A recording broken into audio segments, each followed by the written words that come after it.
G'day guys, the following clip is about the indices rules in algebra. Enjoy! And now we're going into a little bit more advanced algebra and looking at the indices rules. So there are 8 indices rules, that's quite important, and we're going to apply some of them to this example. So the first rule is, if your base numbers are the same and you're multiplying, we're just going to add the powers. If your base numbers are the same and you're dividing, we're just going to subtract the powers. When you have a power inside a bracket as well as a power outside of the bracket, then we multiply the powers. Anything to the power of 0 is equal to 1. Anything to the power of a negative, or that has a negative power, gets the reciprocal of that value. So that would mean the whole thing goes over 1 and with a positive power. The sixth rule is anything that is square rooted is the same as being to the power of a half. When it's a fraction and underneath my fraction I've got a square root, it means we go back to the reciprocal, the same as rule number 5. So we go back to the reciprocal to the power of a negative. Then when we have a square root with a value outside the square root and inside, the value inside the square root goes on top of my fraction and the value outside of my square root goes at the bottom.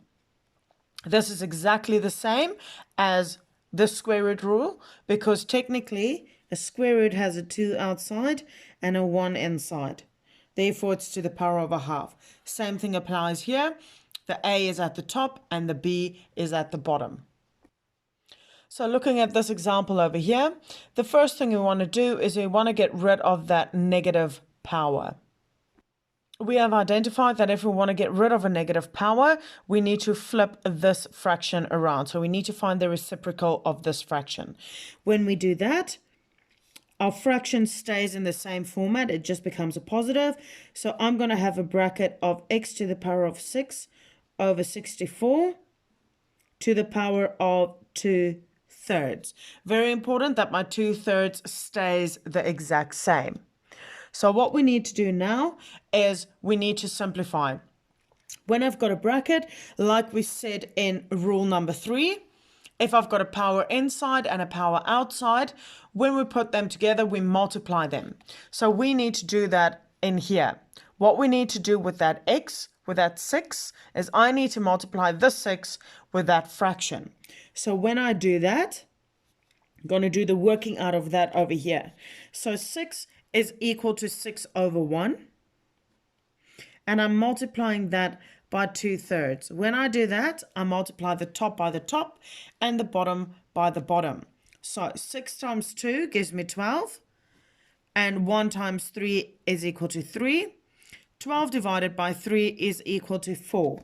Therefore, after I've multiplied this power by that power, I will have x to the power of 4 at the top of my fraction line.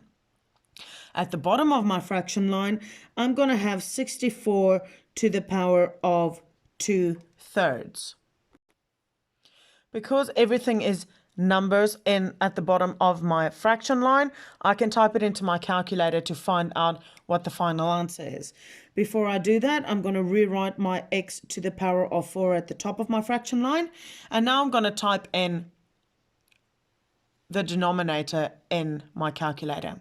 So I'm going to have 64, and that is going to be to the power of 2/3. When I type 2/3 into my calculator, you need to put it in brackets. So I'm going to have 2 over 3, close my bracket, press equals, and I will see that my answer is 16. Because I do not have any numbers at the top of my fraction line or any unknowns at the bottom of my fraction line, this is my final and simplified answer.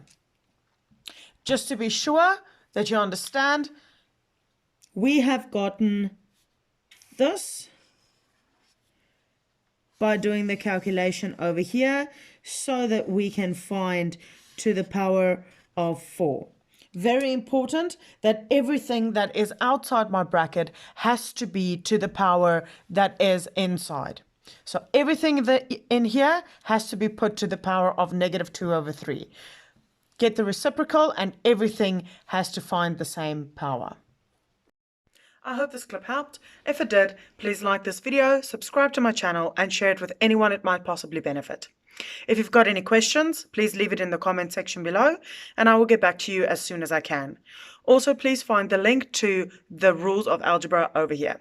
See you next time. Bye.